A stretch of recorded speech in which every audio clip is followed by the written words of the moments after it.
truth be told, I think this is one of those moments where many of you would have followed this for the last 5 years. And at every turn when the Hong Kong government could have done the right thing, they decided not to. We are now in a situation where,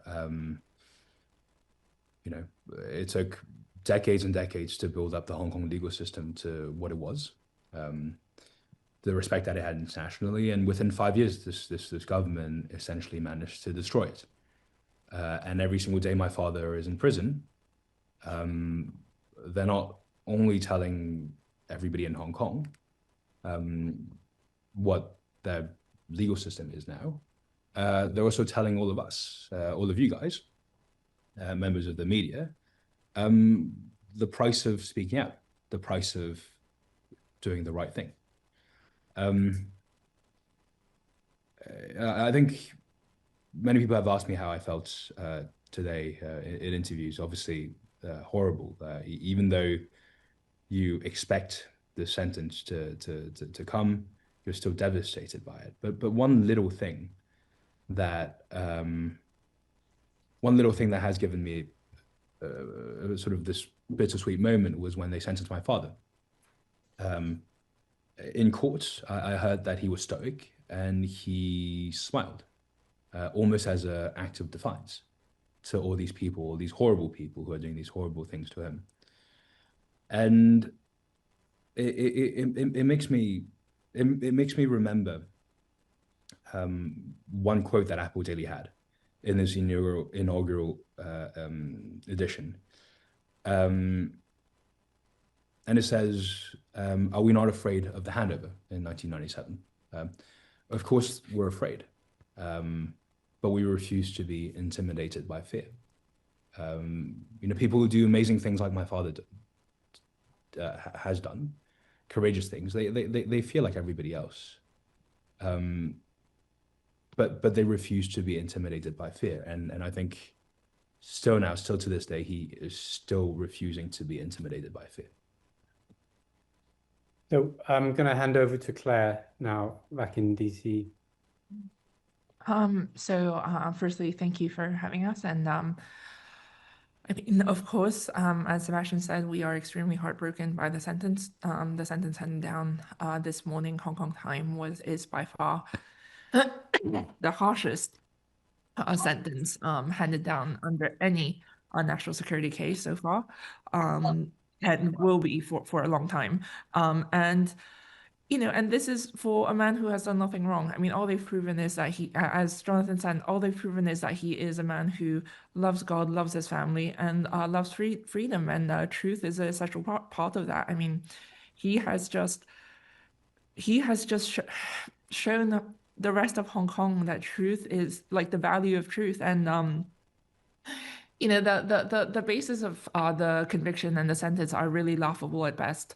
And I think.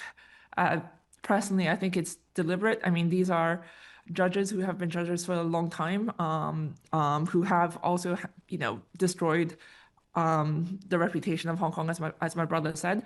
But it's deliberate because they want to push the defendants to appeal. And they want to push the defendants to appeal in order to carry on the argument that the proceedings are ongoing and that people should not interfere. No one should fall for that. I mean, as my father's multiple cases have shown, the ultimate arbiter of my father's cases and his freedom is in Beijing, not in Hong Kong. It's not.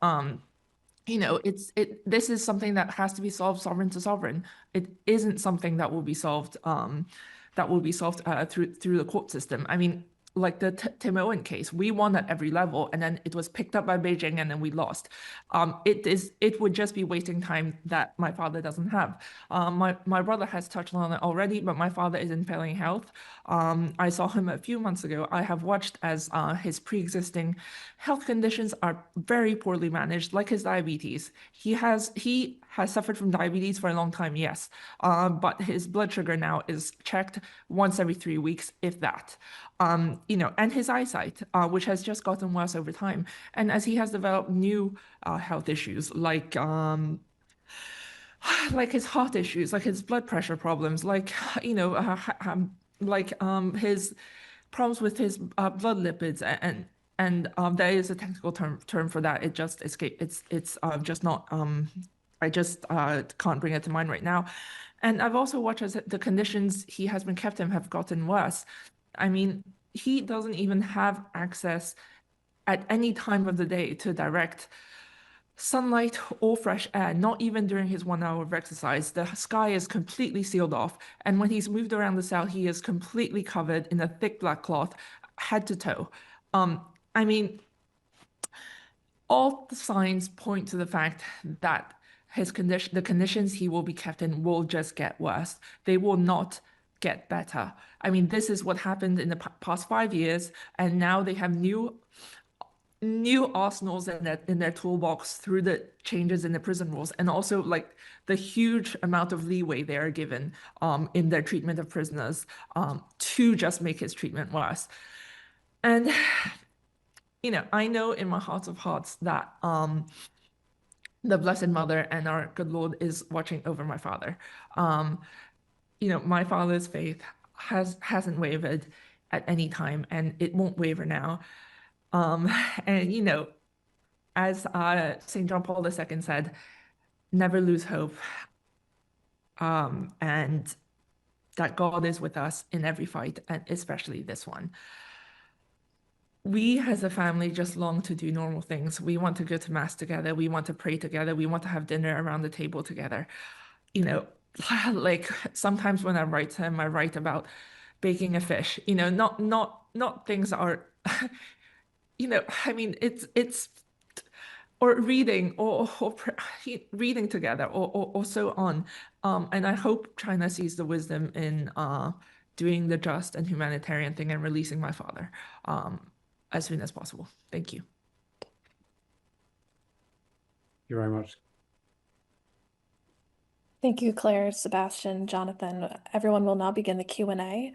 Please use the raise hand function in the chat, and we will call on you individually. Let's start with Franny Black at the Free Press. Hi, Claire and Sebastian. Thank you so much for doing this press conference and giving us an update on your father's condition. Obviously, Donald Trump is set to visit Xi Jinping in April, and I'm curious if you all know whether or not your father's case is going to be on the agenda for that meeting, and if so, is there hope that that could make a difference? Should I start with the answer? Yeah. No, so obviously we have no idea about the agenda. Look, the president has said multiple times that this is a case that he cares about. He's mentioned it to Xi Jinping already, and as you said, the request is outstanding. But also it just outlines how important this case is, both obviously to the president of the United States, but to Xi himself. So I think we are in a situation where the April visit will obviously be crucial. And yeah, hopefully my father will still be okay health-wise until that point.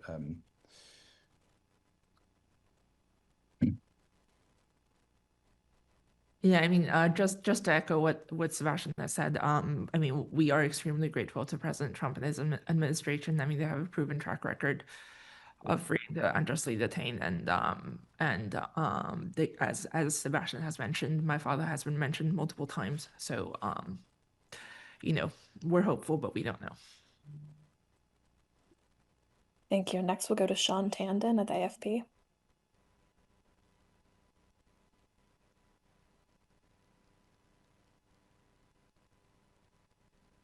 Sorry, unmuted myself.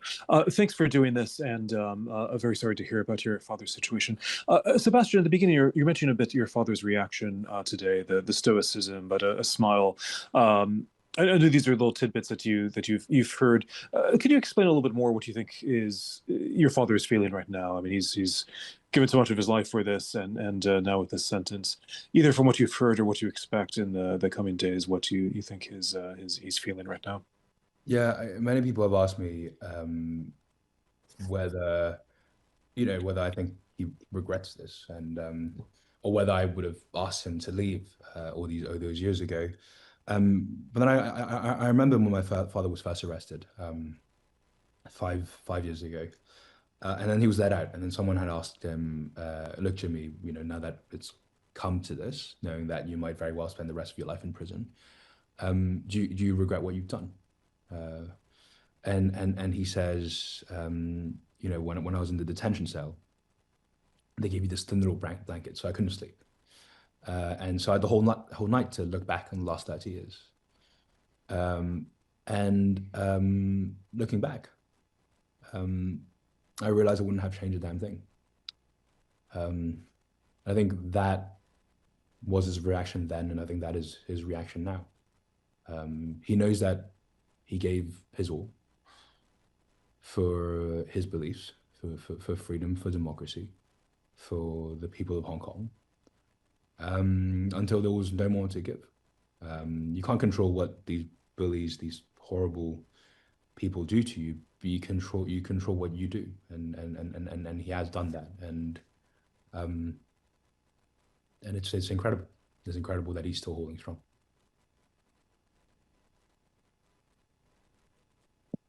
Thank you. Thank you, Sean. Next, we'll go to Dee Tang at the Associated Press. Okay, good morning. Sorry to hear what has happened. Following up on what the State Department said, the State Department says, the State Department is authorities to consider humanitarian parole. So I want to get your thoughts, like at this point, how likely do you think that? What kind of under the way to secure your father's release? Sorry, the feed's quite bad. I didn't hear the first part. I didn't hear any part. Can you hear me now? No, it's still quite. It still cuts off for some reason. Oh, Dee Dee, if you don't mind putting your question in the chat, we can read it out loud. Okay.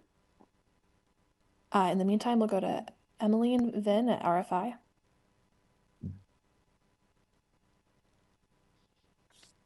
Oh, sorry, Emily. I think you're still muted. Indeed, apologies. Good afternoon. Thank you for this briefing and lots of thoughts to both of you. Sebastian, are you hoping for the UK government to do something now? Yes, yeah, 100%. Look, I think over the last few weeks, many of you here from United Kingdom would have seen that the UK's new policy towards China is closer relationship. It's a normalization of relationships. But relationships can't be normalized until my father's free. I think in my mind, we've given many stuff away, including the trip, including the embassy. But everybody's worried about China in this country, especially regarding national security. And they have done nothing to abate our national security concerns. And look, if they're not even willing to put a 78-year-old man whose health they've ruined, who they've tortured for the last 5 years, whose business they've taken away, on a plane and send him back to the United Kingdom, that says all you need to know about this new strategy and all you need to know about how China thinks of us as a country. So I think this is the ultimate test between the UK and China.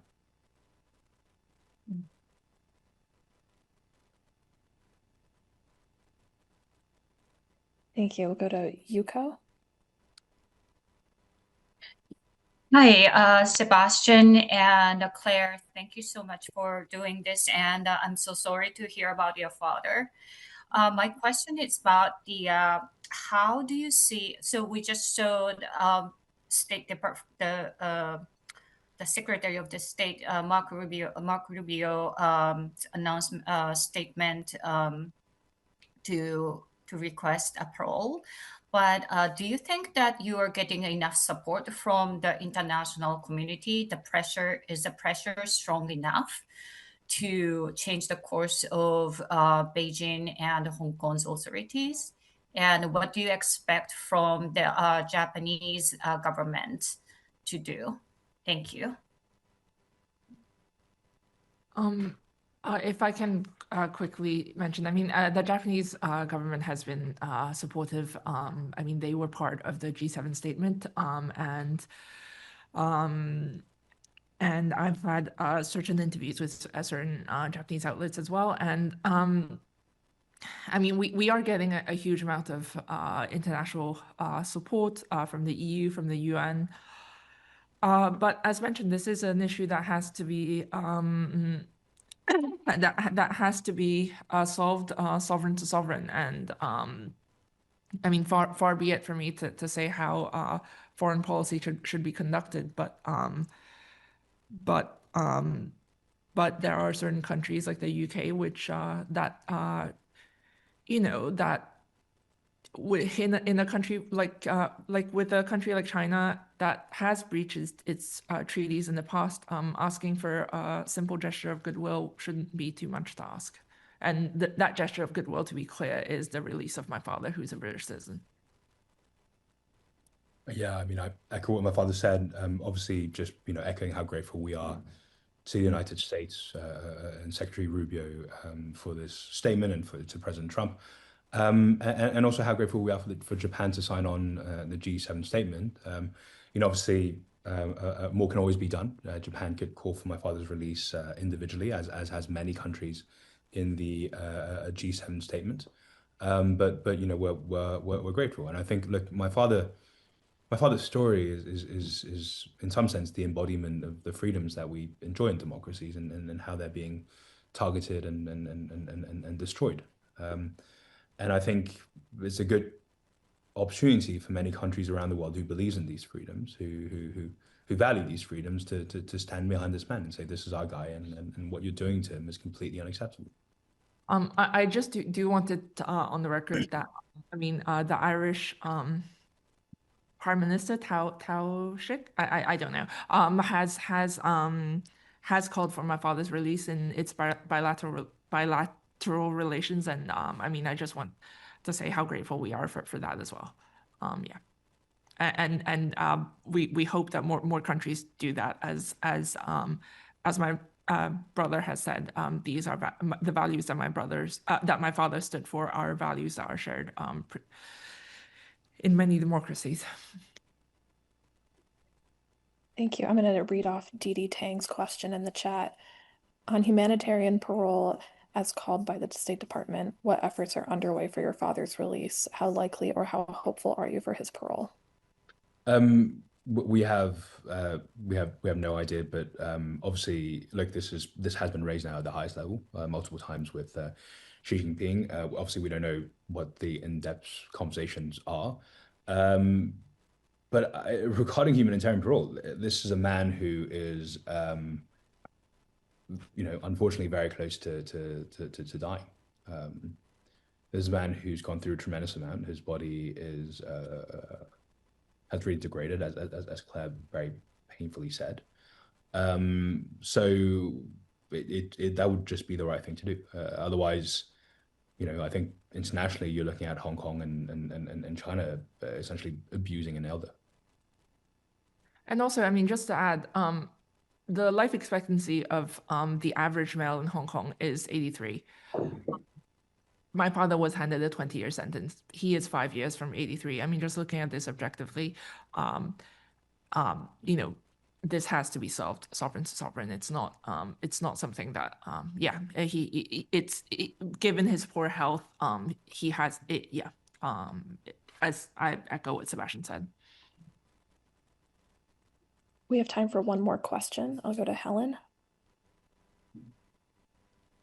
Yes, I'm Helen. Nice to meet you too. I want to know that have you discussed the sentence with your father before? What he expected, and also I want to know is anything you want to say to the Hong Kong people? Can you speak in Cantonese to just speak to them? They are very, very concerned your father's situation. I've